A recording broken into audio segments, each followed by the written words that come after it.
The howl pierced the night, sending shivers down my spine. It wasn't the typical sound of a wolf. This was something different, something unnatural. I froze in my tracks, my breath catching in my throat as I strained my ears, hoping I had imagined it. But there it was again, closer this time, a blood-curdling cry that seemed to shake the very trees around me. My name is John, and I never thought I'd be telling a story like this. Hell, I never thought I'd live to tell it. But here I am, my hands still trembling as I recount the horrors I experienced in the depths of Yellowstone National Park. It was supposed to be a simple camping trip, a chance to clear my head and reconnect with nature. At 29, I thought I had seen it all, but nothing could have prepared me for what awaited me in those woods. The day had started normally enough. I had hiked deep into the backcountry, far from the tourist trails and campsites. As night fell, I set up my tent in a small clearing, surrounded by towering pines that seemed to whisper secrets in the wind. I should have known something was wrong when I noticed the eerie silence. No crickets chirping, no owls hooting, just an oppressive, unnatural quiet that seemed to press in on me from all sides. But I ignored my instincts, chalking it up to paranoia and exhaustion from the long hike. That was my first mistake. I had just crawled into my sleeping bag when I heard it, a twig snapping somewhere in the darkness beyond my tent. I held my breath, listening intently. There it was again, closer this time, accompanied by a low, rumbling growl that made my blood run cold. With trembling hands, I reached for my flashlight, my heart pounding so hard I was sure whatever was out there could hear it. Slowly, I unzipped the tent flap, peering out into the inky blackness. The beam of my flashlight cut through the darkness, illuminating nothing but trees and shadows. I was about to breathe a sigh of relief when I saw them. Two glowing eyes reflecting the light like burning coals. They were too high off the ground to belong to any normal wolf or bear. I blinked, and in that split second, the creature moved. One moment it was at the edge of the clearing, the next it was right in front of my tent. I caught a glimpse of matted fur, razor-sharp claws, and teeth that gleamed in the moonlight before I scrambled backwards, my heart in my throat. The tent exploded inwards as the creature lunged, fabric tearing like paper. I rolled, narrowly avoiding those deadly claws, and stumbled to my feet. Without thinking, I ran, crashing through the underbrush with no regard for direction or safety. All I knew was that I had to get away. Behind me, I could hear it pursuing, its heavy breathing and the sound of snapping branches spurring me on. My lungs burned, my legs ached, but terror gave me speed I never knew I possessed. I don't know how long I ran. Time seemed to lose all meaning in that nightmarish chase, but eventually I burst out of the tree line and found myself on the edge of a steep ravine. The drop was easily 30 feet, with a rushing river at the bottom. It was certain death, but so was the monster behind me. As I stood there paralyzed with indecision, I heard it emerge from the forest. Slowly I turned, and for the first time, I saw the creature in its entirety. It stood on two legs, easily 8 feet tall, with the muscular body of a man, but covered in thick matted fur. Its hands ended in curved claws that could easily disembowel a grizzly bear. But it was the face that would haunt my nightmares for years to come. A twisted amalgamation of human and wolf, with intelligent, hate-filled eyes and a muzzle filled with teeth like daggers. A werewolf. The rational part of my mind rebelled against the idea, but there was no denying the monster that stood before me. It growled, a sound that seemed to come from the depths of hell itself, and took a step forward. I stumbled back, feeling loose rocks shift under my feet at the edge of the ravine. "Please," I whispered, though I knew it was futile. This creature wasn't human. It didn't feel pity or remorse. It only hungered. As it tensed to lunge, time seemed to slow. I saw its muscles bunch, saw the gleam of saliva on its fangs, and in that moment, I made a choice. Better to die on my own terms than be torn apart by this monstrosity. I turned and jumped, just as the werewolf's claws sliced through the air where I had been standing. For a moment, I was weightless, suspended between earth and sky. Then gravity took hold, and I plummeted toward the churning river below. The impact drove the air from my lungs. The freezing water closed over my head, its roar replacing the howl of the werewolf. The current seized me, tumbling me head over heels as I desperately fought to reach the surface. When I finally broke through, gasping and sputtering, I was being swept downstream at a terrifying pace. Jagged rocks loomed out of the darkness, threatening to dash me to pieces. But somehow, miraculously, I managed to avoid them, clinging to a log that had been swept into the river. I don't know how long I was in that river. It could have been minutes or hours, but eventually the current slowed, and I found myself washed up on a pebbly shore, battered, bruised, but alive. As I lay there, coughing up river water and shivering uncontrollably, I heard it again.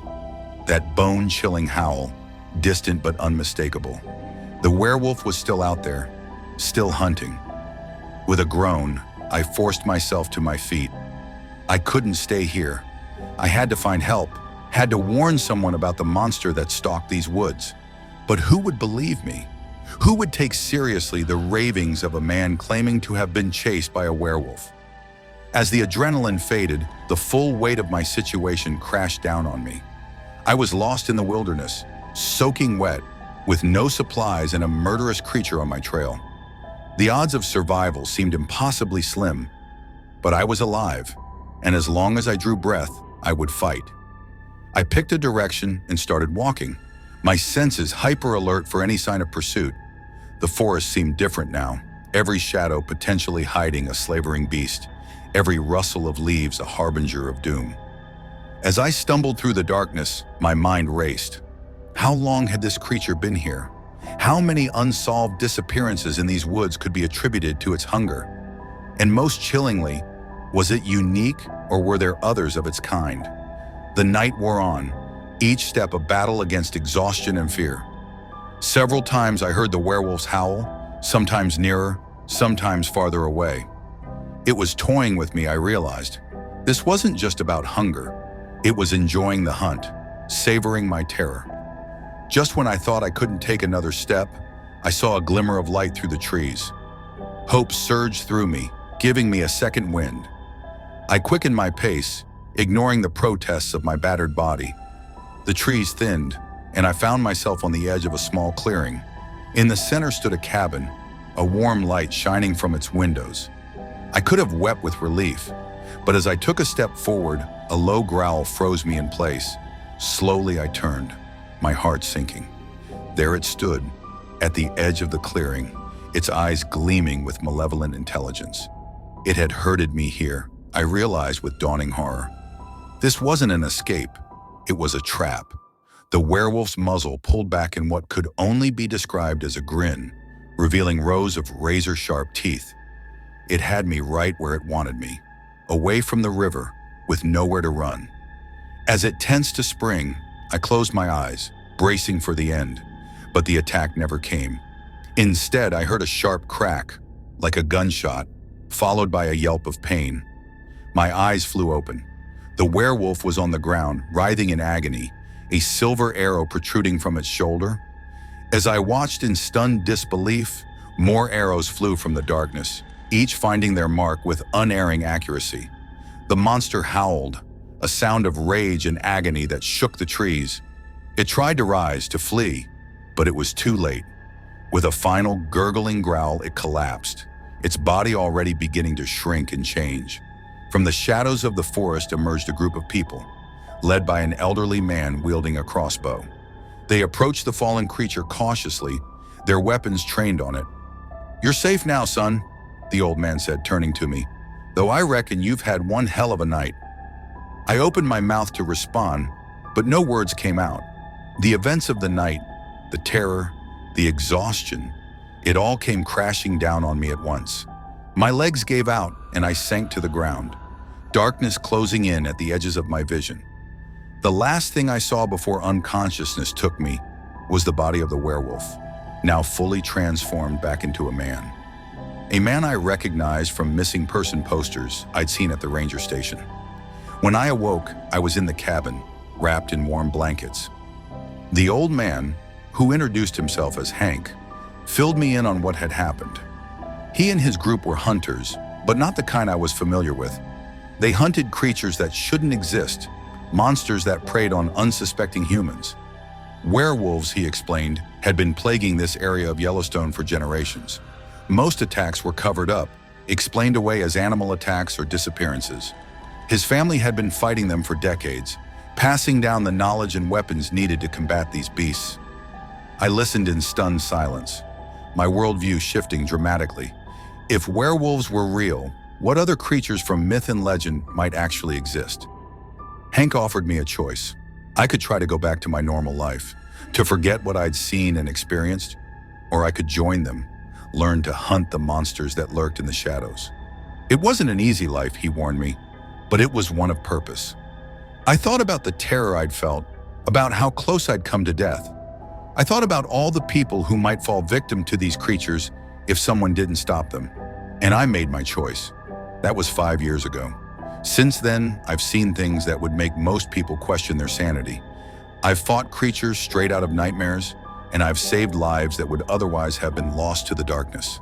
The scars I bear, both physical and mental, are a constant reminder of that night in Yellowstone. But they're also a reminder of why I do this, why I've dedicated my life to hunting the monsters that most people don't even believe exist. So the next time you're in the woods and you hear a howl that sounds a little too human, or see eyes gleaming in the darkness that seem a little too intelligent, remember this story. Remember that the night is dark and full of terrors. And remember that there are those of us who stand against the darkness, no matter the cost. Because the werewolf I encountered that night wasn't the last. And as long as they exist, as long as they threaten innocent lives, I'll be there. A hunter in the shadows, standing between humanity and the monsters that hunger for our flesh and fear. The night is calling, and I must answer. For I am the werewolf's shadow, and where these beasts tread, I will follow. Always vigilant, always ready, for the hunt never truly ends.